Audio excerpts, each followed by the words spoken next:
Okay, hello students. So last class के अंदर हम लोगों ने डिस्कस किया था यहाँ पे क्या डीएनए का स्ट्रक्चर कंप्लीट हो गया था। तो जिन्होंने क्लास 11 के अंदर टॉपिक अगर नहीं पढ़ा है बायोमोलिक्यूल्स के अंदर, तो वहां पे मैंने आपको न्यूक्लियोटाइड भी पढ़ा दिया है और डीएनए का एंटायर स्ट्रक्चर भी पढ़ा दिया है। इसमें 2-3 पॉइंट है जो आप लोग यहाँ पे ऐड कर लेना। जैसे हमने नोबेल प्राइज की बात की थी, तो लास्ट क्लास के अंदर नोबेल प्राइज वॉटसन, क्रिक और फ्रैंकलिन को मिला था। कब? 1962 के अंदर। मैंने गलती से यहाँ पे शायद विल्किंस लिख दिया था, प्लीज आप उसको करेक्ट कर लेना कि ये फ्रैंकलिन है। क्लियर? और दूसरा पॉइंट, अगर आप क्लास 11th की एनसीईआरटी अगर रेफर करेंगे तो वहां पे दिया हुआ है डीएनए का स्ट्रक्चर, बट अब आपके सिलेबस में है नहीं। पर जब हम लोग डीएनए की बात करते हैं तो हमारे पास ए डीएनए, बी डीएनए, सी डीएनए, डी डीएनए और जेड डीएनए, इतने टाइप के डीएनए होते हैं। बट इनमें से जो नेचुरल डीएनए होता है, जो एग्जैक्टली प्रेजेंट होता है कहाँ पे? सेल के अंदर। तो हमारा नेचुरल डीएनए कौन सा है? बी डीएनए है। पर अब तुम्हारे दिमाग में आ रहा होगा कि मैम आर्टिफिशियल डीएनए कौन सा होता है? तो डीएनए आर्टिफिशियल नहीं होता है, बट लेबोरेटरी के अंदर जब हम लोग डीएनए को टेस्ट ट्यूब में रखते हैं तो हम लोग एक आइडियल सेल वाला कंडीशन तो वहां नहीं दे सकते। तो वहां पे जो हम सॉल्यूशन का सॉल्ट कॉन्सेंट्रेशन लेते हैं, तो उसमें डिफरेंट डिफरेंट सॉल्ट कॉन्सेंट्रेशन के अंदर डीएनए अपना शेप चेंज करता रहता है। कैसे? तो देखो, ये आपको क्या दिख रहा है? ये आपको यहाँ पे दिखाई दे रहा है डीएनए जो नेचुरल है। और नेचुरल डीएनए का जो 1 टर्न होता है दैट इज 34 एंगस्ट्रॉम, और 1 टर्न के अंदर टोटल नाइट्रोजनस बेस कितने होंगे? 10 बेस पेयर होंगे, और 2 बेस पेयर के बीच में डिस्टेंस कितना होगा? 3.4 एंगस्ट्रॉम। बट लेबोरेटरी के अंदर डिफरेंट डिफरेंट सॉल्ट कॉन्सेंट्रेशन के अंदर ये डीएनए कुछ ऐसा हो जाता है। तो आप लोगों ने क्या नोटिस किया? कुछ नोटिस कर पा रहे हो आप? तो आपने देखा होगा कि यहाँ पे डीएनए का कॉइलिंग ज्यादा हो रहा है, तो इस वजह से इसका 1 टर्न कितना है? इतना दिख रहा है। इसका 1 टर्न कितना है? इतना। बट इसका 1 टर्न का लेंथ यहाँ पे क्या हो गया? इंक्रीज। और इसका 1 टर्न का लेंथ क्या हो गया? और ज्यादा इंक्रीज। 1 टर्न का लेंथ इंक्रीज होने के साथ ही यहाँ पे डीएनए का डायामीटर भी चेंज होता है। जैसे यहाँ पे हमने पढ़ा था 20 एंगस्ट्रॉम, बट यहाँ पे डायामीटर, यहाँ पे डायामीटर, यहाँ पे डायामीटर चेंज होता रहता है। मतलब किसी में 18 होगा, किसी में 16 होगा, तो इस तरीके से चेंज होता रहता है, जो अब आपके सिलेबस में नहीं है और मैं भी आपको नहीं पढ़ाऊंगी। तो आप ध्यान रखना कि ये जो बी डीएनए है ये हमारा नेचुरल डीएनए है। तो वॉटसन एंड क्रिक ने कौन से डीएनए पे काम किया था? बी डीएनए पे काम किया था। तो ए डीएनए, सी डीएनए, डी डीएनए, ये तीनों आपको लेबोरेटरी के अंदर डिफरेंट डिफरेंट सॉल्ट कॉन्सेंट्रेशन के अंदर आपको ऐसा दिखाई देगा। एक सेकंड रुक जाइएगा। चलो, समझ आ गया? तो ये पॉइंट भी आप लोग याद रखना कि हमने यहाँ पे जो डीएनए डिस्कस किया है वो कौन सा वाला है? बी डीएनए है। और एनसीईआरटी के अंदर क्लास 11th के अंदर ये भी बताया हुआ है कि जब डीएनए यहाँ पे क्या होता है? रोटेट होता है। तो रोटेट होने पर वो क्या बना रहा है? एक एंगल बना रहा है। तो ये एंगल कितना होगा? This angle is 36 degree. ध्यान रखना। तो ये एंगल कितना बन रहा है? यहाँ पे 36 डिग्री का एंगल बन रहा है। एक और पॉइंट, यहाँ पे ये जो सारे डीएनए है ना, ये सारे कैसे होते हैं? राइट हैंडेड डीएनए होते हैं। बायोलॉजी के अंदर 99% चीजें जो होती है वो क्या होती है? Right handed. जैसे कभी आप लोगों ने अल्फा हेलिक्स प्रोटीन पढ़ा होगा, तो वो भी कैसे होता है? Right handed. ये डीएनए भी कैसा है? Right handed. आगे जाके जब मैं इसकी सुपर कॉइलिंग बताऊंगी तो वो भी अगेन कैसी होती है? Right handed. समझ आ गया? तो अगर एग्जाम के अंदर किसी मॉलिक्यूल की कॉइलिंग अगर आपको नहीं पता है तो वहां पे सीधा टिक कर देना राइट हैंडेड। 99% के अंदर वो आपका क्लियर हो जाएगा, राइट हो जाएगा। एक्सेप्शन है Z DNA. Z DNA exceptionally कैसा होता है, लेफ्ट हैंडेड होता है, ऐसा होता है। ठीक है, चलो तो इसमें ये पॉइंट ऐड कर लेना, फ्रैंकलिन कर देना इसको। नेचुरल डीएनए कौन सा होता है, बी डीएनए होता है। बाकी सारी लेबोरेटरी के अंदर डिफरेंट डिफरेंट सॉल्ट कॉन्सेंट्रेशन में होंगे। ये सारे डीएनए कैसे होंगे, राइट हैंडेड। तो हमारा बी डीएनए कैसा है, राइट हैंडेड। और यहाँ पे डीएनए के अंदर एंगल कितना बन रहा है, 36 डिग्री का एंगल बन रहा है। तो अब हमारा जो नेक्स्ट टॉपिक यहाँ पे स्टार्ट होगा, हम लोग अब डिस्कस करेंगे डीएनए की पैकेजिंग के बारे में। तो अब हमें डीएनए को क्या करना है, न्यूक्लियस के अंदर पैक करना है। तो मुझे एक चीज बताइए, न्यूक्लियस आपको कहाँ पे मिलेगा, यूकैरियोटिक सेल के अंदर या प्रोकैरियोटिक सेल के अंदर। तो जब हम लोग यहाँ पे ट्रू न्यूक्लियस की बात करते हैं तो ट्रू न्यूक्लियस तो हमें यूकैरियोटिक सेल के अंदर मिलता है। प्रोकैरियोटिक सेल का नाम क्या है, प्रोकैरियोटिक, बिकॉज उसके अंदर ट्रू न्यूक्लियस क्या होगा, एब्सेंट होगा। मैं समझा देती हूँ। तो जैसे आप सेल पढ़ते हो ना, एक हमारे पास होता है प्रोकैरियोटिक सेल और एक होगा यहाँ पे यूकैरियोटिक सेल। तो कैरियन क्या होता है, तो कैरियन का मीनिंग होता है न्यूक्लियस। कैरियन का मीनिंग क्या होता है, न्यूक्लियस। होप सो आप में से ये चीज काफी लोगों को पता होगी, बट फिर भी सुन लो। यहाँ पे यू मतलब क्या होता है, यू का मतलब होता है यहाँ पे एडवांस न्यूक्लियस। अब एडवांस न्यूक्लियस का मीनिंग होता है कि अगर आपके पास ये अगर डीएनए है तो डीएनए जो होता है वो न्यूक्लियर मेम्ब्रेन से सराउंडेड होता है। डीएनए न्यूक्लियर मेम्ब्रेन से कैसा होगा, सराउंडेड होगा। समझ आ गया। तो अगर डीएनए न्यूक्लियर मेम्ब्रेन से सराउंडेड है तो आप इसको क्या बोलोगे, true nucleus. And true nucleus present होना ये प्रॉपर्टी होता है यूकैरियोट्स का। इसके ऑपोजिट प्रोकैरियोट्स। तो प्रोकैरियोट्स के अंदर यहाँ पे कैरियोट्स मतलब क्या होता है, कैरियोट मतलब हो जाएगा न्यूक्लियस एंड प्रो मीन्स हो जाएगा यहाँ पे प्रिमिटिव। Pro means primitive. हो सकता है कि ये ग्रीन कलर आपको कुछ ज्यादा ही लाइट दिख रहा हो, बट थोड़ी देर में ये कलर पकड़ लेगा। ठीक है, तो प्रो मीन्स क्या हो जाएगा, प्रिमिटिव न्यूक्लियस। यहाँ पे प्रिमिटिव न्यूक्लियस का मतलब होता है कि हमारा जो भी डीएनए होता है प्रोकैरियोट्स का, उसके ऊपर न्यूक्लियर मेम्ब्रेन नहीं होती है। तो न्यूक्लियर मेम्ब्रेन क्या होगी, एब्सेंट होगी। तो उस केस के अंदर डीएनए जो होता है वो डायरेक्टली साइटोप्लाज्म के अंदर प्रेजेंट होगा। समझ आया, पक्का।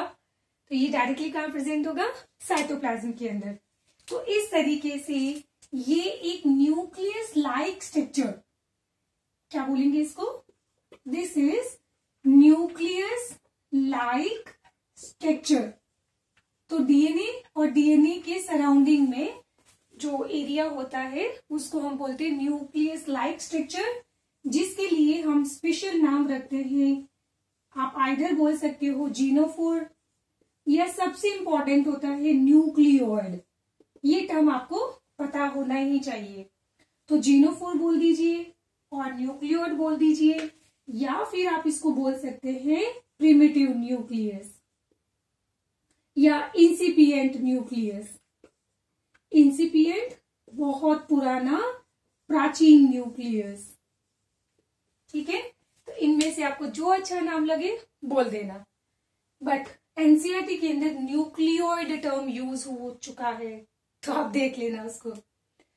तो अब मुझे चीज बताओ, ये तो हमने यहाँ पे न्यूक्लियस के बारे में पढ़ा है कि prokaryotic cell and eukaryotic cell का एक्चुअल मीनिंग क्या होता है। बट अब हमारा जो टॉपिक स्टार्ट हो रहा है ना, वो है डीएनए की पैकेजिंग के बारे में अब बात होने वाली है। किसके बारे में? डीएनए के पैकेजिंग के बारे में बात होने वाली है। तो पैकेजिंग कैसे करेंगे? अब पैकेजिंग की पहली बात तो रिक्वायरमेंट क्यों है ना? तो देखो, अगर हम लोग यहाँ पे डीएनए की लेंथ के बारे में बात करें, डीएनए की लेंथ के बारे में अगर हम लोग डिस्कस करें, तो शायद हमने पिछली क्लास के अंदर डीएनए का स्ट्रक्चर पढ़ा था। तो डीएनए का स्ट्रक्चर के अंदर मैंने आपको पढ़ाया था 1 टर्न के बारे में, और 1 टर्न का हमने देखा था कि लेंथ कितना होता है, 34 एंगस्ट्रॉम। और इस 34 एंगस्ट्रॉम के अंदर यहाँ पे नाइट्रोजन बेस पेयर कितने होंगे? तो आपने बोला था 10 बेस पेयर होते हैं। और 2 बेस पेयर के बीच में डिस्टेंस कितना होगा? तो आपने पढ़ा था 3.4 एंगस्ट्रॉम। पर आप में से किसी ने भी क्वेश्चन नहीं पूछा कि मैम आपने यहाँ पे 1 टर्न के बारे में क्यों बात करी थी, आपने क्यों पढ़ाया 1 टर्न? तो इसका रीजन मैं आपको अब बताती हूँ। अब मुझे एक चीज बताओ, ऐसा इस दुनिया में कौन महान साइंटिस्ट था जिसने बैठकर ये काउंटिंग की होगी? मतलब ह्यूमन डीएनए के अंदर नाइट्रोजन बेसिस का नंबर कितना होता है? 3.3 इंटू 10⁹। बैक्टीरिया में कितना था? 4.6 इंटू 10⁶। आपने बैक्टीरियोफेज के अंदर कितना पढ़ा था? तो 48502। आपने एक 5174 पढ़ा था, जिसमें आपने पढ़ा था 5386। तो अगर आप कभी फिगर भूल जाओ तो इसको अप्रोक्स याद रखना कि ये अप्रोक्स कितना हो जाएगा? ये अप्रोक्स हो जाएगा 50,000, और ये हो जाएगा अप्रोक्स कितना? 5,000।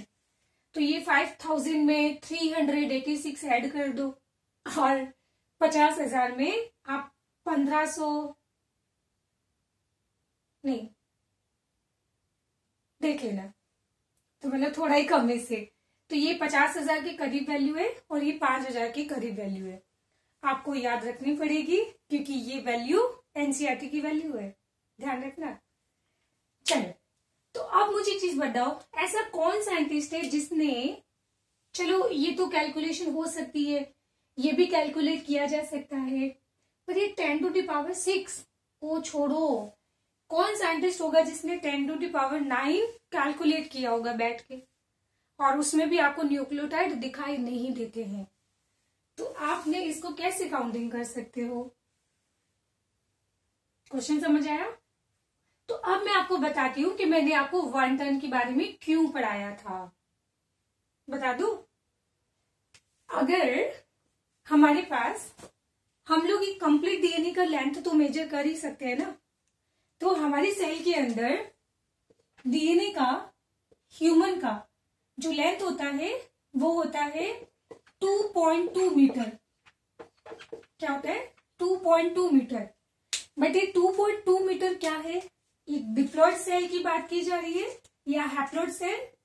तो ध्यान रखना, ये हम लोग एक डिप्लॉयड सेल की बात कर रहे हैं। 2.2 मीटर का डीएनए होता है।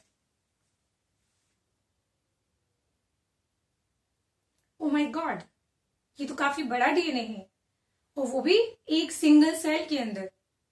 एक सेल जो बहुत छोटी होती है, उसके अंदर न्यूक्लियस उससे भी छोटा होता है, और उस न्यूक्लियस के अंदर हमें इतने बड़े डीएनए को रखना है। तो ये कैसे पॉसिबल है? तो ये तभी पॉसिबल है जब हम टॉपिक पढ़ेंगे डीएनए पैकेजिंग। समझ आ गया? तो अब देखो, हम लोग यहाँ पे लेंथ कैलकुलेट कर रहे थे, तो अगर मैं बोलूं कि डीएनए का लेंथ कितना है? 2.2 मीटर है, और अब मुझे बताओ कि 1 टर्न का लेंथ कितना होता है? 34 एंगस्ट्रॉम।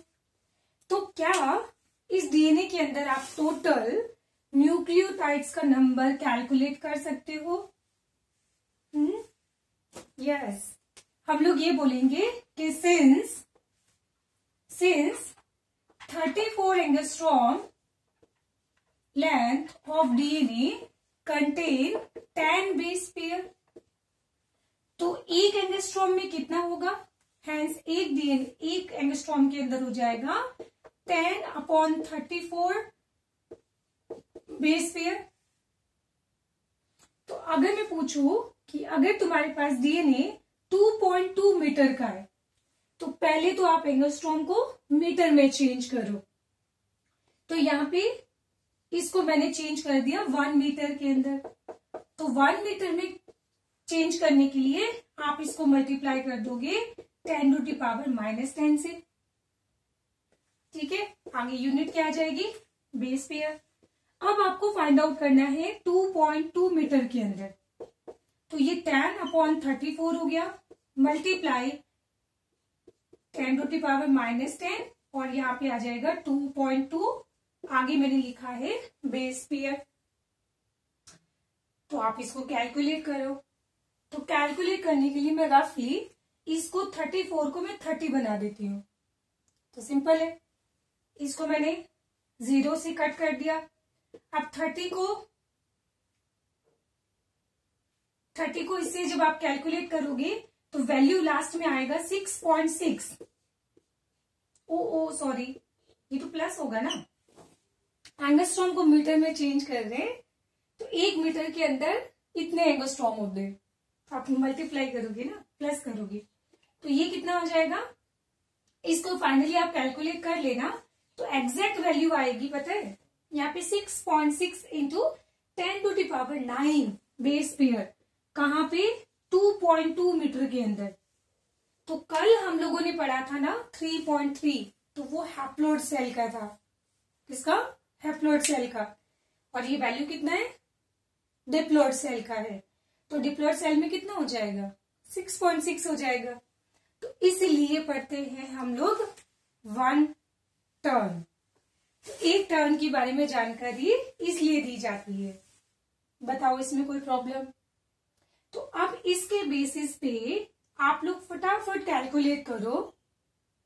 ई कोलाई के अंदर जो डीएनए होता है उसका मैंने वैल्यू आपको दे रखा है 1.36 मीटर। कितना? 1.36 मीटर दे रखा है। अब आपको इसके अंदर न्यूक्लियोटाइड का नंबर कैलकुलेट करना है। तो इसके थ्रू जल्दी से कैलकुलेट कर लो। तो अब समझ आया हमने 1 टर्न के बारे में क्यों पढ़ा था?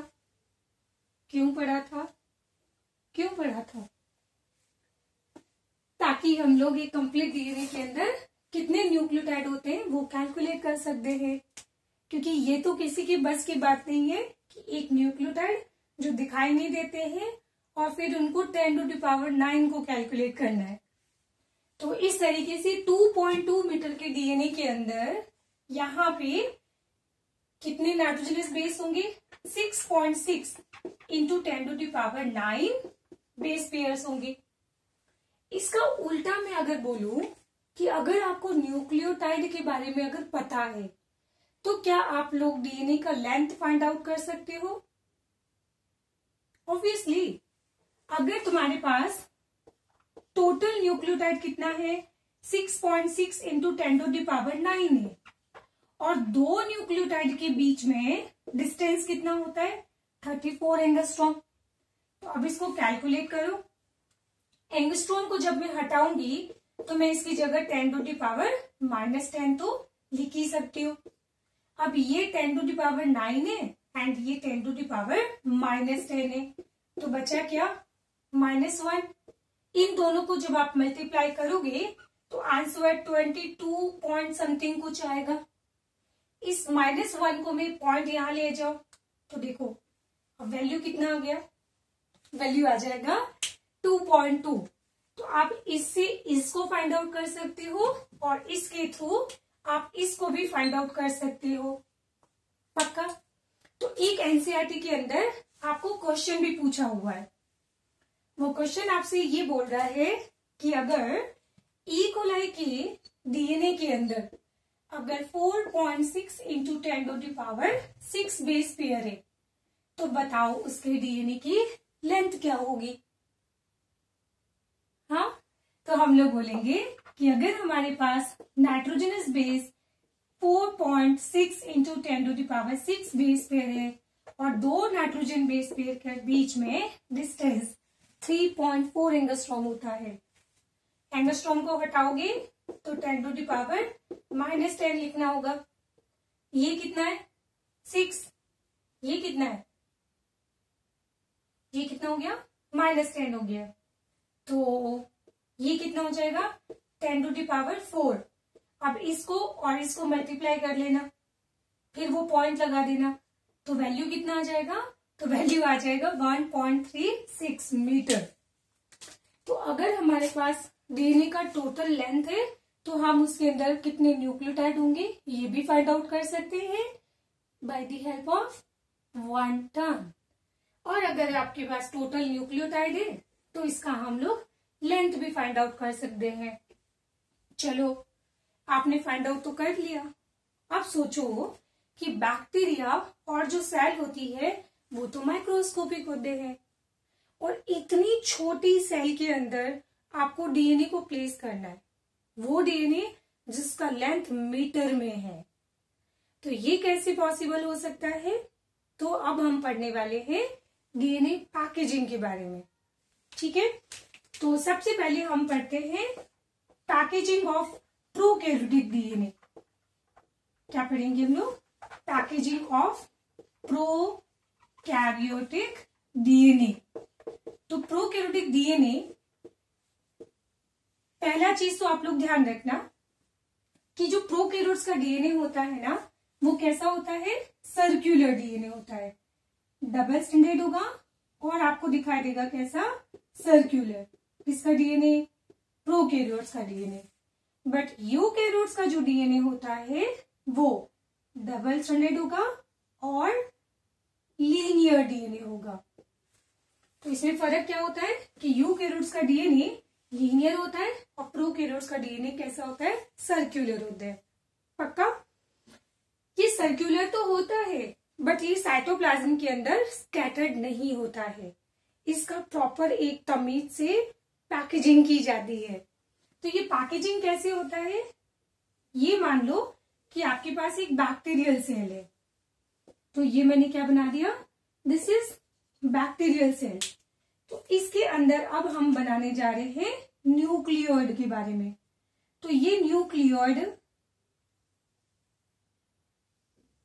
यहां पे कुछ इस तरीके से प्लेस्ड होता है। तो मैंने आपको बोला भी था ना कि ये कैसा होता है? सर्कुलर होता है। तो एक तो हमने इसको क्या बना दिया? सर्कुलर बना दिया, प्लस ये डबल स्ट्रैंडेड होता है। ठीक है, अब तुमने अगर ध्यान से अगर नोटिस कर रही हो तो यहाँ पे हम लोगों ने बहुत सारे लूप्स बना दिए। तो इन लूप्स को क्या करना पड़ेगा? होल्ड करना होगा। तो इन लूप्स को होल्डिंग के लिए यहाँ पे प्रेजेंट होती है क्या? प्रोटीन। और ऐसा एनसीईआरटी में लिखा हुआ है। तो ये प्रोटीन क्या कर रहा है? ये प्रोटीन क्या कर रहा है? यहाँ पे डीएनए के लूप्स को होल्ड कर रहा है। ये डीएनए के लूप्स को क्या कर रहा है? होल्ड कर रहा है। तो इस तरीके से हम लोगों ने ये बैक्टीरियल डीएनए का बना दिया है न्यूक्लियोइड। समझ आ गया? जिसको हम लोग और जीनोफोर या इंसिपिएंट न्यूक्लियस भी बोल सकते हैं। तो इसके बारे में अब आपको ज्यादा जानकारी नहीं हासिल करनी है। आ जाते हैं हम लोग ह्यूमन डीएनए पे, जहाँ पे ह्यूमन डीएनए को कॉइल करने के लिए होती है हिस्टोन प्रोटीन। ठीक है, चलो तो इसको नोट डाउन कर लो, फिर हम पढ़ते हैं यूकैरियोटिक डीएनए।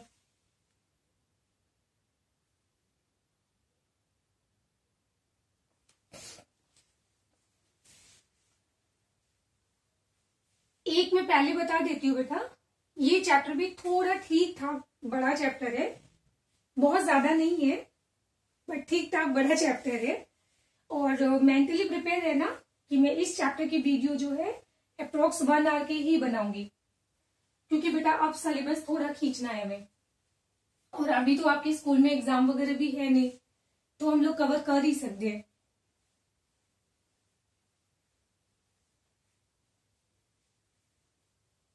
ठीक है, तो अब हम पढ़ेंगे यहाँ पे यूकैरियोटिक डीएनए की पैकेजिंग के बारे में। तो उसके लिए कौन इंपॉर्टेंट होता है, यहाँ पे हिस्टोन प्रोटीन इंपॉर्टेंट होती है। बट उसके आगे फर्दर नेक्स्ट लेवल पे कॉइलिंग के लिए नॉन हिस्टोन प्रोटीन भी इंपॉर्टेंट होती है, समझाऊंगी। तो इसको समझाने से पहले मैं आपको ये बता देती हूँ कि जो डीएनए होता है वो होता है नेगेटिवली चार्ज्ड मॉलिक्यूल। और ये तो मैं आपको बता चुकी हूँ कि ये नेगेटिवली चार्ज्ड क्यों होता है। तो आपने पढ़ा था ड्यू टू फॉस्फेट आयन, ठीक है। तो फॉस्फेट ग्रुप की वजह से डीएनए कैसा हो जाएगा, नेगेटिवली चार्ज हो जाएगा। तो अगर डीएनए नेगेटिवली चार्ज है तो इसको कॉइल करने वाली जो प्रोटीन होती है वो क्या होगी, हिस्टोन प्रोटीन। तो हिस्टोन प्रोटीन कैसी होनी चाहिए, यहाँ पे ये पॉजिटिवली चार्ज होनी चाहिए। और एक इंपॉर्टेंट चीज, histone protein present in only eukaryotes, बाकी हिस्टोन प्रोटीन प्रोकैरियोट्स के अंदर नहीं होती है। तो ये कहां पे प्रेजेंट होती है, यूकैरियोट्स के अंदर। बट एक एक्सेप्शन भी है यहाँ पे, क्या, एक एक्सेप्शन बैक्टीरिया जिसके अंदर हिस्टोन प्रोटीन प्रेजेंट होती है, दैट इज आर्कीबैक्टीरिया। एंड क्या होगा यहाँ पे, आर्कीबैक्टीरिया। तो एक्चुअली इवोल्यूशन में हुआ क्या था कि सबसे पहले आर्कीबैक्टीरिया इवॉल्व हुए जिसके अंदर हिस्टोन प्रोटीन प्रेजेंट थी। बाद में इवॉल्व हुआ यू बैक्टीरिया जिनको हम लोग एक्चुअली बैक्टीरिया बोलते हैं। तो इनके अंदर हिस्टोन प्रोटीन गायब हो गई। फिर इसके बाद में वापस बन गया यूकैरियोटिक सेल। तो यूकैरियोटिक सेल में वापस हिस्टोन प्रोटीन आ गई। इवोल्यूशन के दौरान कुछ ऐसा हुआ था, समझ आ गया। तो हिस्टोन प्रोटीन प्रेजेंट होना एक तो यूकैरियोटिक सेल का फीचर है, बट एक्सेप्शनली आर्कीबैक्टीरिया के अंदर भी हिस्टोन प्रोटीन प्रेजेंट होता है। क्लियर। अब जैसा हमने पढ़ा था कि डीएनए कैसा होगा, नेगेटिवली चार्ज होता है ड्यू टू फॉस्फेट आयन। तो अब मुझे बताओ कि हिस्टोन प्रोटीन पॉजिटिवली चार्ज होती है, समझ आ रहा है ना। ये टॉपिक बहुत इंटरेस्टिंग है। एक ही शर्त में अगर रोज का पॉइंट रोज पढ़ते जाओगे और प्लस रिवीजन करते जाओगे, क्लियर। तो ये पॉजिटिवली चार्ज होता है। तो ये पॉजिटिवली चार्ज क्यों होगा, तो अब मैं लिखने जा रही हूं due to basic amino acid, और वो बेसिक अमाइनो एसिड यहाँ पे होते हैं लाइसिन और आर्जिनिन। कौन से होते हैं, लाइसिन और आर्जिनिन। अब तुम पूछोगे कि मैडम ये तो अगर बेसिक है तो बेस के ऊपर तो नेगेटिव चार्ज होता है, पर आप तो बोल रहे हो कि हिस्टोन के ऊपर चार्ज कैसा होता है, पॉजिटिवली चार्ज होता है। आपको मैं इसका रीजन बताती हूँ। देखो, ये जो बेसिक अमाइनो एसिड होते हैं ये बेसिक क्यों होते हैं, बिकॉज जब हम लोग अमाइनो एसिड का स्ट्रक्चर बनाते हैं तो अमाइनो एसिड क्या होते हैं, जिसके पास NH2 ग्रुप होता है, COH ग्रुप होता है, तो इनको बोला जाता है अमाइनो एसिड। अब ये कौन सा ग्रुप है इसका, यहाँ पे होता है R ग्रुप। तो अगर मैं लाइसिन का डायग्राम बनाऊं तो लाइसिन का डायग्राम कुछ ऐसा होता है जो आपको नहीं पढ़ना है। मैं आपको लास्ट में ये चीज कहना चाहती हूं कि इन दोनों ही अमाइनो एसिड के पास प्रेजेंट होता है एक NH2 ग्रुप। एक NH2 तो ऑलरेडी होता ही है, बट इसके पास प्रेजेंट होता है एक एक्स्ट्रा NH2 ग्रुप। अब आप शायद जानते हो तो NH2 के पास प्रेजेंट होता है इलेक्ट्रॉन पेयर। तो ये क्या कर सकता है, सॉल्यूशन में से H+ को पिक कर सकता है, क्योंकि वो अपना इलेक्ट्रॉन पेयर उसको डोनेट करेगा और इसको पिक कर लेगा। तो इसको पिक करने के बाद अब ये कौन सी फॉर्म में आ जाएगा, ये NH3+ की फॉर्म में आ जाएगा। तो अब अल्टीमेटली NH2 ग्रुप क्या होता है, एक बेसिक ग्रुप होता है, बट फाइनली इसके ऊपर चार्ज क्या आ गया, तो इसके ऊपर फाइनली चार्ज कैसा आ जाएगा, पॉजिटिवली चार्ज आ जाएगा। ठीक है। और पॉजिटिवली चार्ज होने की वजह से यहाँ पे हिस्टोन प्रोटीन क्या हो जाएगी, पॉजिटिवली चार्ज हो जाएगी। ठीक है, जिंदा होना सब लोग, पक्का? ठीक है, आगे बढ़ते हैं। तो यहाँ पे हम लोग पढ़ने जा रहे हैं अब हिस्टोन प्रोटीन के टाइप्स के बारे में। तो हिस्टोन प्रोटीन के फर्दर कितने टाइप्स होते हैं, 5 तरह की होती है। H1, H2, H3, H4 और H5 नहीं होता है। अब गिनती नहीं बोलनी है यहाँ पे, ठीक है। आप H2 को 2 बार लिख दीजिए, क्योंकि इसका नाम ही क्या है, 2। तो लिखेंगे कितनी बार, 2 टाइम्स। तो ये हो जाएगा यहाँ पे H2A और ये हो जाएगा यहाँ पे H2B।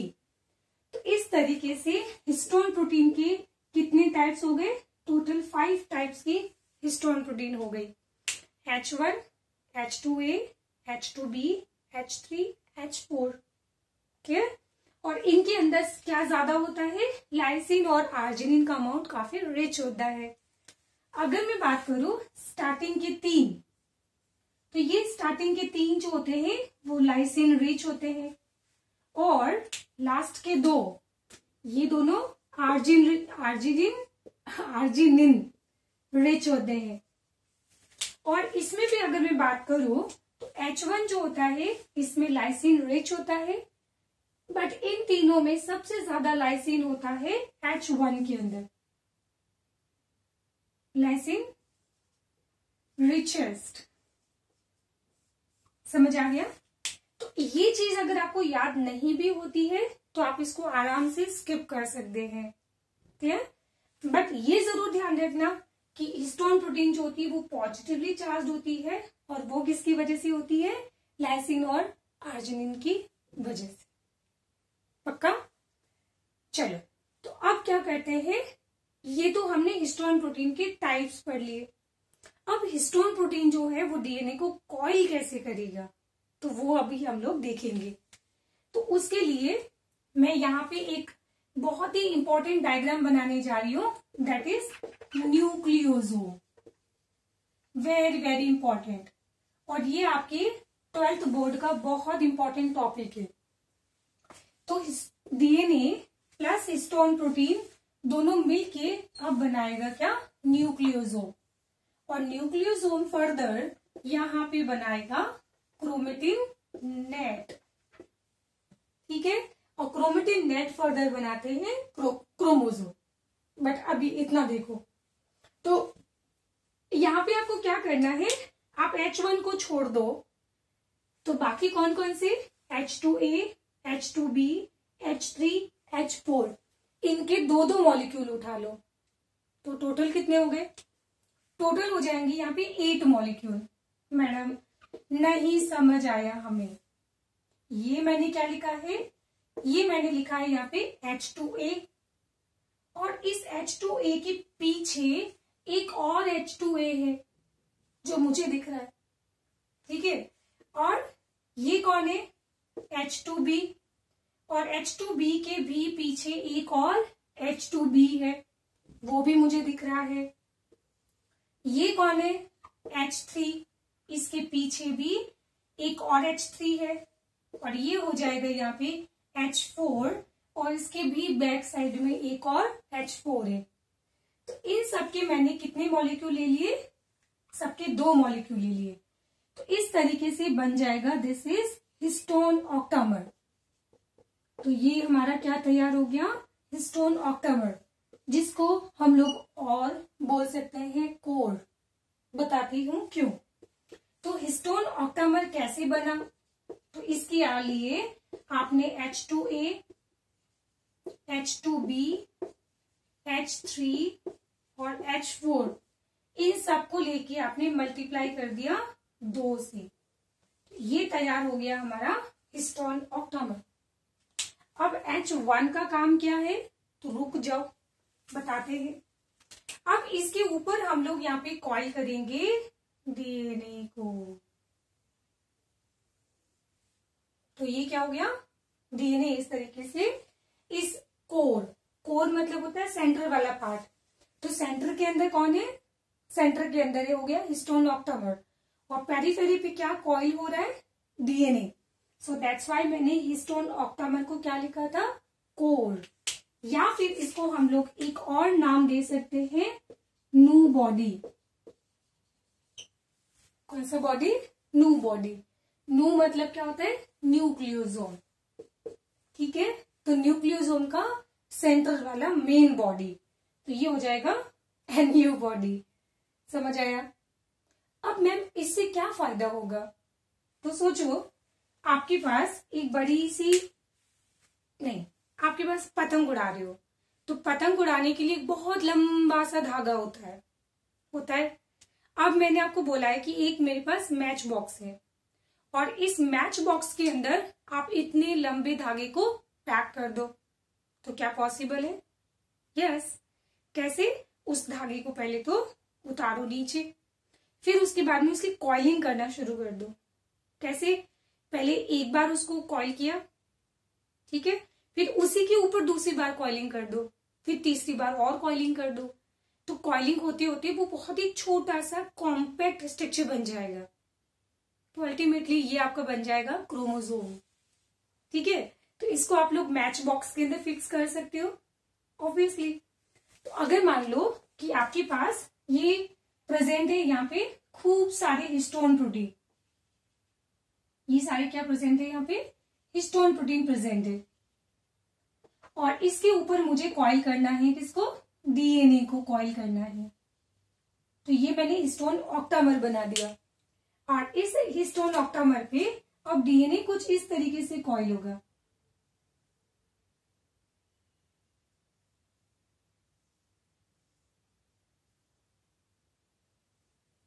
तो देखो, ये तो मैंने कॉइलिंग बहुत कम किया है, कॉइलिंग बहुत ज्यादा भी हो जाती है क्योंकि मैंने हिस्टोन कम बनाया है ना। तो इस तरीके से डीएनए आराम से आप उसको कॉइल करके न्यूक्लियस के अंदर पैक कर सकते हो, ठीक है। तो अल्टीमेटली ये हमने क्या बना दिया, ये आपको स्ट्रक्चर कैसा दिखाई दे रहा है, ये तो ऐसा दिखाई दे रहा है ना, बीड्स ऑन स्ट्रिंग्स। तो जब आप क्रोमेटिन नेट को न्यूक्लियस के अंदर देखोगे और वहां पे जब आप इलेक्ट्रॉन माइक्रोस्कोपी करोगे, ध्यान रखना क्या बोला मैंने, इलेक्ट्रॉन माइक्रोस्कोपी। तो इलेक्ट्रॉन माइक्रोस्कोपी करने पर हमें डीएनए वहां पे दिखाई देता है, like beads on strings, beads on strings. ये वर्ड एनसीईआरटी का यूज कर रही हूं। जहां पे थ्रेड कौन है, जहां पे थ्रेड तो डीएनए होगा, बट वहां पे बीड्स कौन होगा, बीड्स हो जाएगा वहां पे हिस्टोन ऑक्टामर, ठीक है। तो आप देखना एनसीईआरटी जब आप देखोगे ना, तो वहां पे इसका डायग्राम भी दिया हुआ है, और उसकी फोटो के नीचे लिखा हुआ भी है, क्या, बीड्स ऑन स्ट्रिंग्स। क्या लिखा हुआ है, बीड्स ऑन स्ट्रिंग्स। तो इस तरीके से ये डीएनए जो हमें न्यूक्लियस के अंदर दिखाई दे रहा है, इसको हम बोलते हैं क्रोमेटिन नेट। क्लियर। तो अब तुम एक चीज सोचो, इसमें मैंने सिर्फ एक बीड को, एक सिंगल बीड को मैंने नाम दिया है न्यूक्लियोसोम। एक सिंगल बीड को हमने नाम दिया है क्या, न्यूक्लियोसोम। तो क्रोमेटिन नेट का मोनोमर यूनिट क्या हो सकता है, एग्जैक्टली मोनोमर नहीं बोलना है, बट लाइक, ठीक है। कौन होगा यहाँ पे, न्यूक्लियोसोम। तो आओ चलो इस न्यूक्लियोसोम के बारे में और कुछ बातें करते हैं, ठीक है। फुर्सत ही फुर्सत है बातें करने की, चलो बातें करते हैं। तो अगर आप इसको देखोगे तो ये आपको क्या दिखाई दे रहा है, यहाँ पे डीएनए दिखाई दे रहा है जो मैंने रेड कलर से बनाया है। तो अब इसमें जो डीएनए होता है ना, जब ये इस हिस्टोन ऑक्टामर के अराउंड कॉइल्ड होता है, तो इसमें कितना पोर्शन यहाँ पे कॉइल्ड हो जाता है, तो इसके अंदर अराउंड 200 बेस पेयर जो होते हैं वो इस न्यूक्लियोसोम के अंदर प्रेजेंट होते हैं। कितने, 200, ठीक है। इसको आप लोग देखो, एक हमारे पास कोर डीएनए होता है और एक लिंकर डीएनए होता है, जो मैं आपको नहीं पढ़ाऊंगी, काम का नहीं है। ठीक है, अब इसका विड्थ देखो और इसका हाइट देखो, तो ऑब्वियसली आपको ये ज्यादा बड़ा दिख रहा है, ये छोटा दिख रहा है ना, तो ये हो जाएगा यहाँ पे कितना 60 एंगस्ट्रॉम का, और ये आपको दिखाई देगा 110 एंगस्ट्रॉम का। तो 60 का डबल 120 ना, बट उसमें 10 कम कर देना। ठीक है, तो ये हो जाएगा 60 एंगस्ट्रॉम और ये हो जाएगा 110 एंगस्ट्रॉम। अब तुम एक चीज सोचो कि अगर तुम्हारे पास कोई एक पत्थर है और उस पत्थर के ऊपर तुम लोग एक धागा लपेट रहे हो, तो ये पॉसिबिलिटी है ना कि ये जो थ्रेड होता है यहां से निकल सकता है और यहां से खुल भी सकता है। तो अब हमें जरूरत पड़ेगी एक क्लिप करने की। तो ये वाला जो प्रोटीन होता है जो एंड्स पे डीएनए को क्या कर रहा है, क्लिप कर रहा है, तो इसको बोला जाएगा क्या, H1 हिस्टोन। क्या बोला जाएगा इसको, H1 हिस्टोन, या फिर आप इसको लिंकर हिस्टोन भी बोल सकते हो, क्योंकि ये वाला जो डीएनए है आगे जाके दूसरे न्यूक्लियोसोम के अंदर कॉल्ड हो जाएगा। तो ये वाला जो डीएनए आपको दिख रहा है ना, ये दो हिस्टोन के बीच वाला डीएनए है, तो ये डीएनए दो हिस्टोन को लिंक कर रहा है, सो दैट्स वाई उसको बोलते हैं लिंकर डीएनए। तो इसको लिंकर डीएनए को क्लिप करने के लिए यहाँ पे होता है कौन, H1 हिस्टोन। ठीक है, इसको बोला जाएगा लिंकर हिस्टोन, या फिर आप इसको ग्लू हिस्टोन भी बोल सकते हो, जो एक्चुअली यहाँ पे चिपकाने का काम कर रहा है। एक और चीज मैम, जब ये डीएनए इस हिस्टोन के अराउंड जब कॉइल्ड होता है तो यहाँ पे कितने टर्न बनते हैं, तो ये यहाँ पे 3/4 टर्न लेता है। ठीक है, 3/4 गलत लिखा है मैंने, ये मैं लिखना चाहती हूँ 1, तो 1 3/4, तो 1 3/4 का मतलब है 1.75, मतलब एक टर्न तो ये पूरा ले चुका है, बट दूसरा टर्न कितना होगा 0.75, मतलब 3/4 होगा ना। ठीक है, तो ये समझ आ गया। तो इस तरीके से ये हमने जो पूरा स्ट्रक्चर बनाया है, अब इसको फाइनली हम लोग बोलेंगे न्यूक्लियोसोम।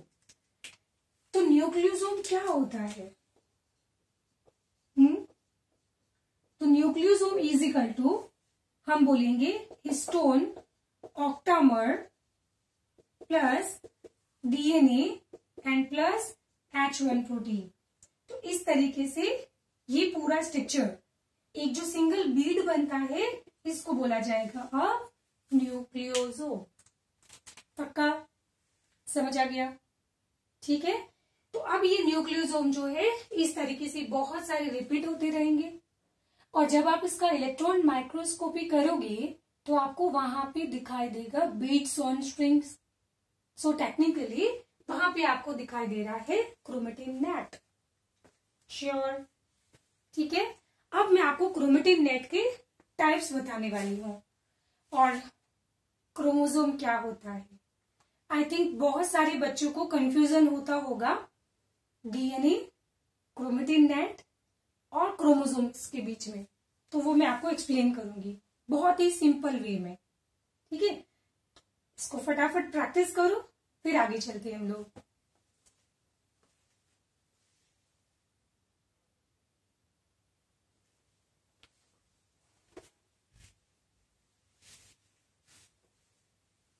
बेटा वीडियो को पॉज करते करते साथ में पढ़ते रहना, क्योंकि ऐसा होता है बेटा, हम लोग सोचते हैं कि पहले वीडियो पूरा देख ले, फिर देख देख के नोट्स बना ले और फिर उसके बाद पढ़ेंगे। ठीक है, और बात तो कभी आता ही नहीं है। तो मेरा सजेशन ये है कि वीडियो को बीच में पॉज करो और फिर साथ का साथ प्रैक्टिस करते जाओ ग्राफ के अंदर, और साथ के साथ चीजें रिवाइज करते जाओ। ठीक है, और जब वीडियो पूरा कंप्लीट हो जाए तब तक आपको पूरा टॉपिक सारा प्रैक्टिस भी हो जाना चाहिए। और उसके बाद जब आप नोट्स बनाओगे तो आप वीडियो को बिना देखा देख नोट्स बनाना, बिना देखे, ठीक है। तो उससे आपकी 2 बार प्रैक्टिस साथ का साथ ही हो जाएगी, तो फिर आपको ज्यादा एक्स्ट्रा टाइम नहीं लगेगा। क्लियर? चलो 1 सेकेंड रुक जाना।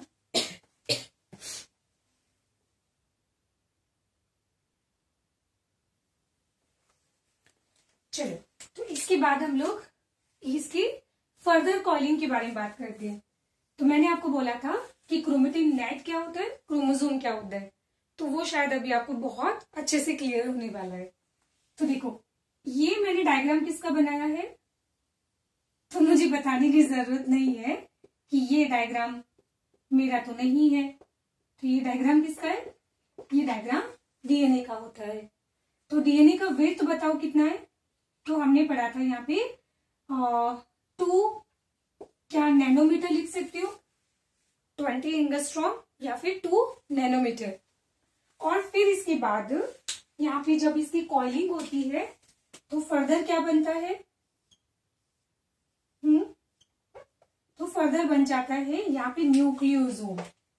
तो अगर आपके पास ये हिस्टोन प्रोटीन है तो इस हिस्टोन प्रोटीन के ऊपर कॉइल्ड हो रहा है यहाँ पे डीएनए।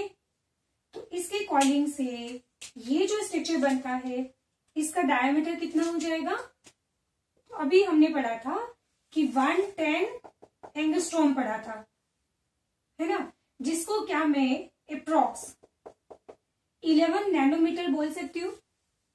और याद करने के लिए हम इसको और इजी कर लेते हैं, तो ये हो जाएगा अप्रॉक्स 10 नैनोमीटर। तो अब ये क्या बन गया? ये बन जाएगा यहां से न्यूक्लियोसोम। तो दिस इज न्यूक्लियोसोम और इसका डायमीटर होगा यहाँ पे 10 नैनोमीटर। ठीक है, अब ये चलो 10 नैनोमीटर बन गया। अब इसकी फर्दर हम लोग एक और कॉइलिंग करते हैं। तो इसको अगर मैं बोलूं तो इस न्यूक्लियोसोम से फाइनली क्या ये स्ट्रक्चर बना था?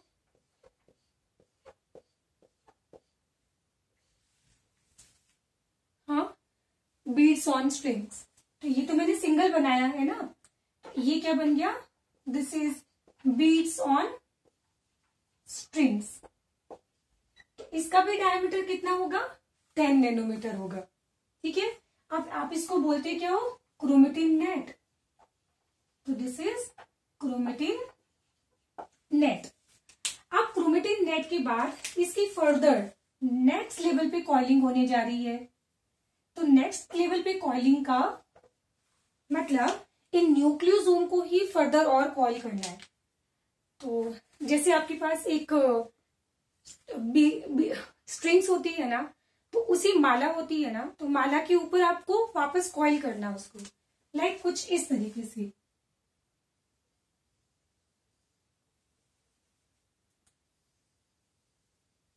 इस तरीके से कॉइल करना है। तो इससे क्या होगा? इसके अंदर मैं एक ये क्या बना रही हूं? न्यूक्लियोसोम। ये second nucleosome, third nucleosome, fourth nucleosome, fifth nucleosome और सिक्स्थ न्यूक्लियोसोम। तो इस तरीके से आपको ये डायग्राम दिखाई दे रहा है, ये डायग्राम दिखाई दे रहा है, और इस तरीके से ये डायग्राम भी आपको दिखाई दे रहा होगा। तो इसके अंदर इस वाले पार्ट को हम बोलते हैं सोलेनॉइड। तो आपने क्या देखा कि इस 1 टर्न के अंदर अराउंड 5 से 6 सोलेनॉइड होते हैं। कितने? 5 से 6 न्यूक्लियोइड को हम बोलते हैं सोलेनॉइड। और सोलेनॉइड का अगर हम डायमीटर देखेंगे तो ये होता है 30 नैनोमीटर, और इसको नाम मैंने क्या दिया? सोलेनॉइड। तो इसका नाम मैं क्या दे रही हूं? सोलेनॉइड डायग्राम, है ना। एक्सप्लेन करूंगी वापस, अभी बस सुनते जाओ। फिर नेक्स्ट इसका फर्दर कॉइलिंग करना है। क्या करना है? इसका फर्दर कॉइलिंग करना है। तो इसकी फर्दर कॉइलिंग से बन जाएगा सुपर सोलेनॉइड। कैसे मैम? तुम्हें पता है? अब ये मैं जो डायग्राम बना रही हूं ना, ये कुछ ऐसा होगा, मतलब इसके अंदर एक आपको 1 टर्न दिख रहा है, तो ये 1 टर्न जो है एक्चुअली सोलेनॉइड है। 1 टर्न नहीं, ये जो सिंगल सर्कल दिख रहा है ना, तो ये सिंगल सर्कल टेक्निकली क्या है, सोलेनॉइड है। तो इसके अंदर कितने न्यूक्लियोसोम है, 6 न्यूक्लियोसोम। तो सोलेनॉइड के अंदर क्या होता है, 5 to 6 न्यूक्लियोसोम होते हैं। तो सोचो कि इसके 1 टर्न के अंदर यहां पे कितने सोलेनॉइड होंगे, बहुत सारे।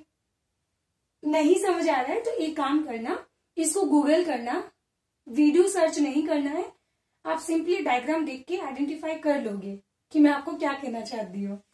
तो इस तरीके से इसका अब डायमेंशन हो जाएगा यहाँ पे 300 नैनोमीटर, और इसको अब हम नाम देंगे क्या, सुपर सोलेनॉइड, क्योंकि सोलेनॉइड भी फर्दर और कॉइल्ड हो चुका है। तो दिस इज सुपर सोलेनॉइड। अब सुपर सोलेनॉइड के बाद फाइनली हमारा बन जाएगा क्रोमोसोम। तो अब इसके अंदर आपको शायद ये अगर दिखाई दे रहा है ना, ध्यान रखना, इसके अंदर एक सिंगल सर्कल क्या है, एक सिंगल सर्कल सोलेनॉइड है, ठीक है। तो अब यहां पे ये क्या दिखाई दे रहा है आपको, super solenoid. And super solenoid और ज्यादा फर्दर क्या हो जाएगा, कॉइल्ड हो जाएगा। तो सुपर सोलेनॉइड की फर्दर कॉइलिंग से फिर फाइनली बनता है क्रोमेटिड। क्या फॉर्म होता है, क्रोमेटिड फॉर्म होता है,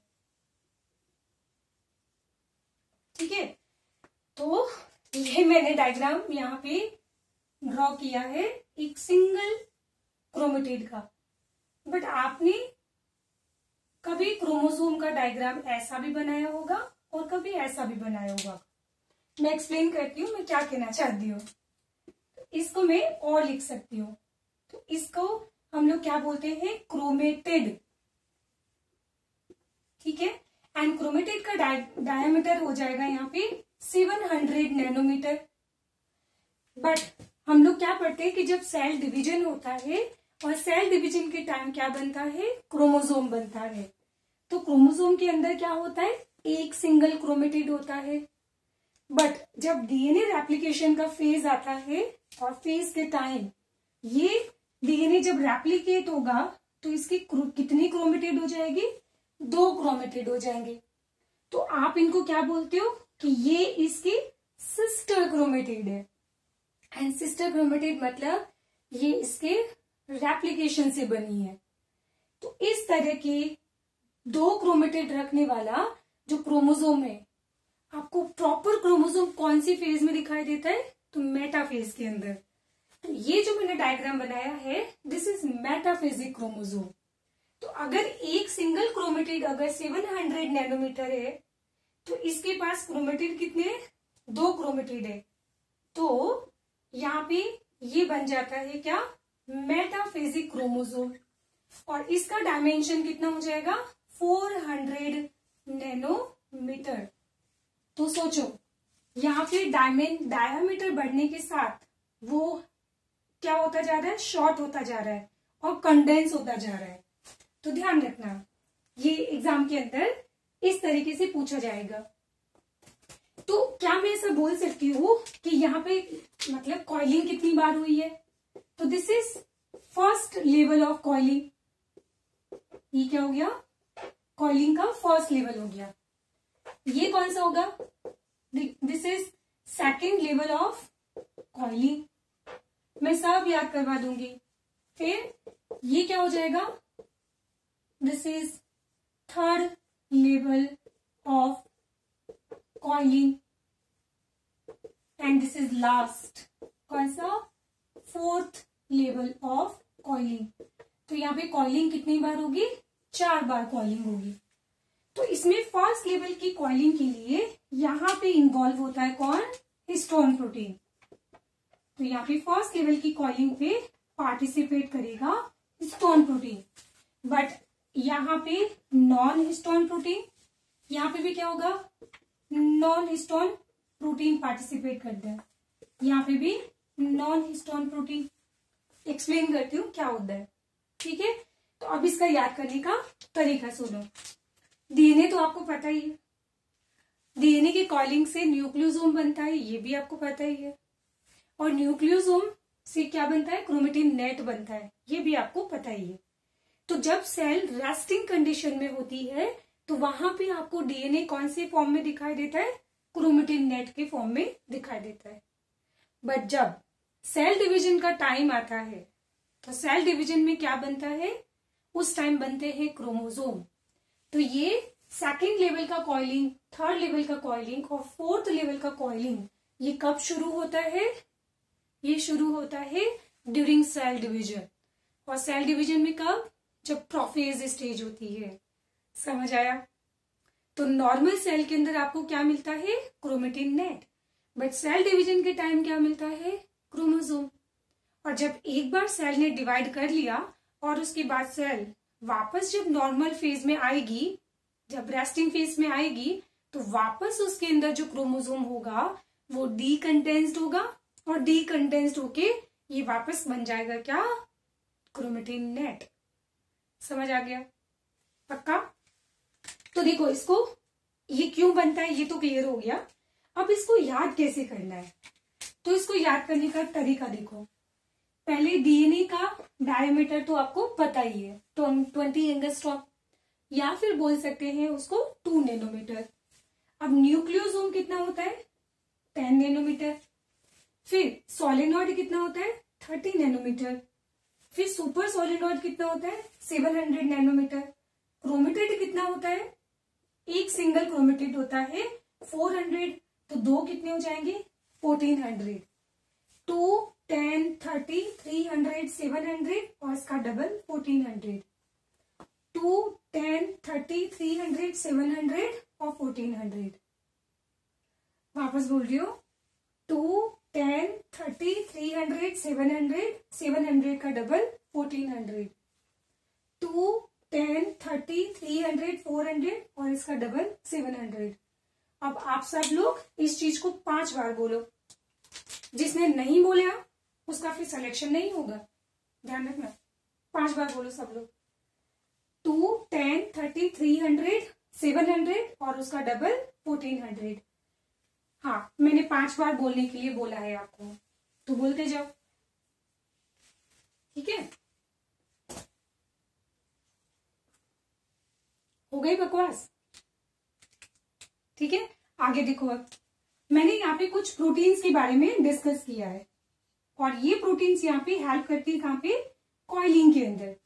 एक और चीज, यहाँ पे जब ये मैम कॉइल हो रहा है तो ये कॉइल होने के साथ कौन से डायरेक्शन में जा रहा है, तो ये जा रहा है राइट हैंड डायरेक्शन के अंदर। तो अगेन फिर से डीएनए कैसा होता है, राइट हैंडेड होता है। और मैंने आपको बोला था कि 99% केसेस के अंदर बायोलॉजी के अंदर सारी चीजें कैसी होती है, right handed. Left handed exceptional होते हैं, ठीक है। तो ये भी कैसा होता है, राइट हैंडेड होता है, ये भी राइट हैंडेड कॉइल्ड होगा और फाइनली ये बन जाएगा। तो अब मैंने आपको प्रोटीन यहाँ पे 2 पढ़ाई है। एक मैंने आपको यहाँ पे पढ़ाया है हिस्टोन प्रोटीन, और दूसरा मैं यहाँ पे बात कर रही हूँ नॉन हिस्टोन कॉम्प्लेक्स के बारे में। नॉन हिस्टोन प्रोटीन बोल दीजिए या नॉन हिस्टोन कॉम्प्लेक्स बोल दीजिए। चलो, तो नॉन हिस्टोन हिस्टोन प्रोटीन पहले बताओ क्या होता है, पॉजिटिवली चार्ज होता है, बट नॉन हिस्टोन प्रोटीन जो होता है वो नेगेटिवली चार्ज होता है। अब यहाँ पे एक इंटरेस्टिंग चीज सुनो। क्या मैडम, फर्स्ट लेवल पे कॉइलिंग कौन कर रहा है, हिस्टोन, पक्का डीएनए को कॉल कर रहा है। अब आपको मैं एक टॉप सीक्रेट बताऊं कि ये जो सेकंड लेवल पे, थर्ड लेवल पे ये जो कॉइलिंग होती है ना, ये कॉइलिंग इनडायरेक्टली हिस्टोन की होती है। तो जब हिस्टोन कॉइल्ड होता है तो अल्टीमेटली उसके ऊपर जो कॉइल्ड डीएनए है वो भी और ज्यादा सुपर कॉइल्ड हो जाएगा। पॉइंट समझ आया। तो हिस्टोन के ऊपर चार्ज कैसा है, पॉजिटिव। और अगर आपको नेक्स्ट लेवल पे अगर हिस्टोन को कॉइल्ड करना है तो इसको कॉइल करने के लिए आपको जरूरत होगी एक नेगेटिवली चार्ज्ड प्रोटीन की।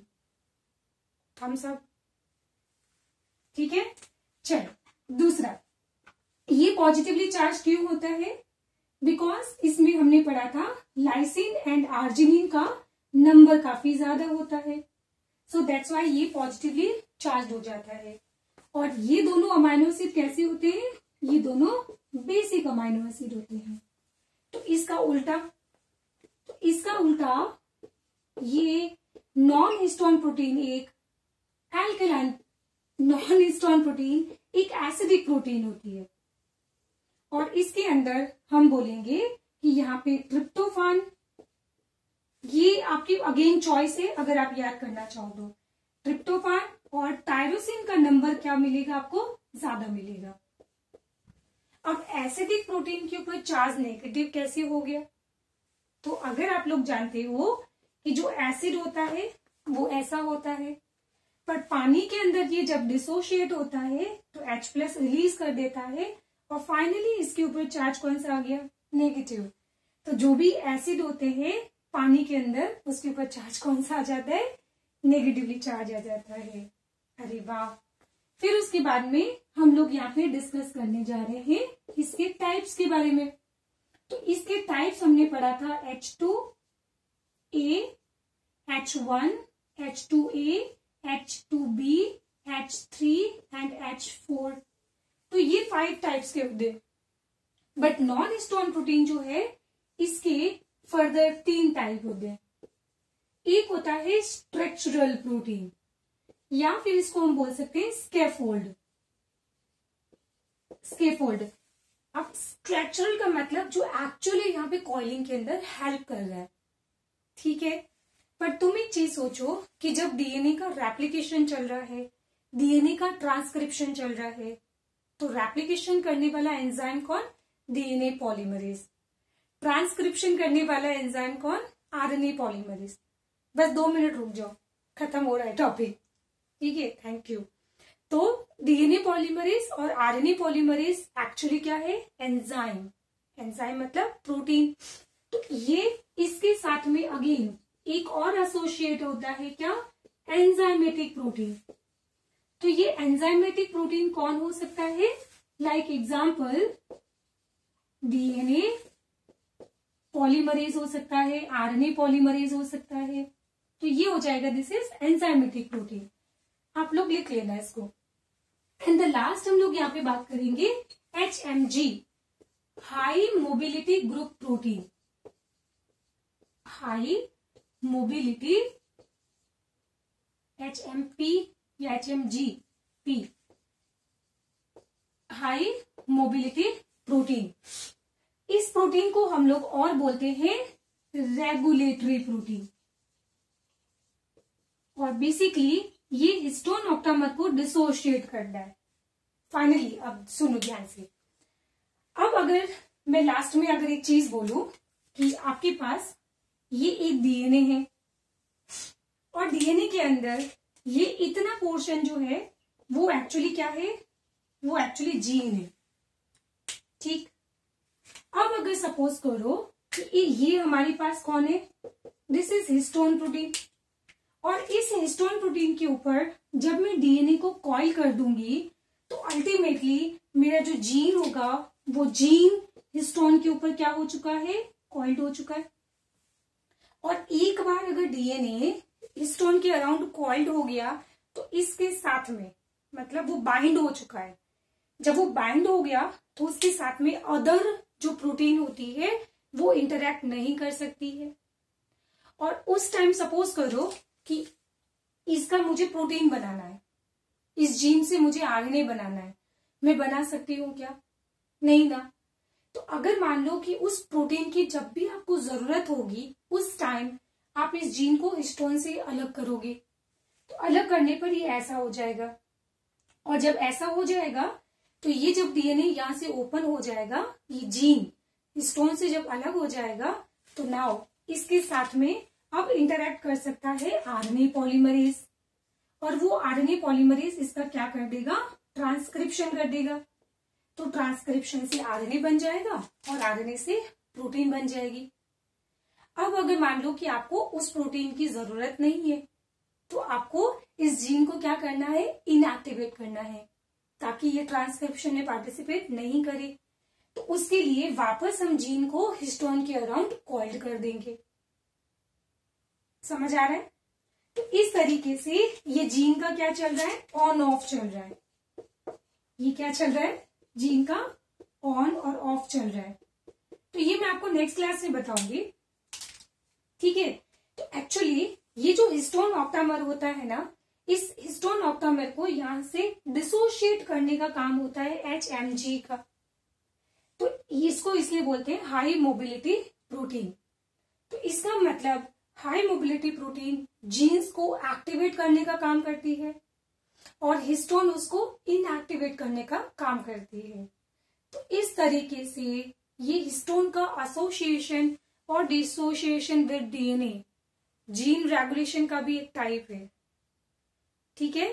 तो जब हमें प्रोटीन की जरूरत होती है और जब नहीं होती है तो उसके अकॉर्डिंग हम उसको हिस्टोन के साथ में बाइंड करके स्विच ऑफ स्विच ऑन कर लेते हैं। पक्का? तो जीन का रेगुलेशन हो रहा है। समझ आया? तो ये होता है हमारे पास HMG। ये कॉन्सेप्ट आप लोग ध्यान रखना कि मैंने आपको क्या एक्सप्लेन किया है। अगर नहीं समझ आया तो एक बार वापस देख लो। बाकी बाय द वे इसमें कोई ज्यादा टफ चीज है नहीं। तो शायद मैंने सारा टॉपिक कंप्लीट कर दिया है क्या? कुछ बचा तो नहीं है इसमें? नहीं।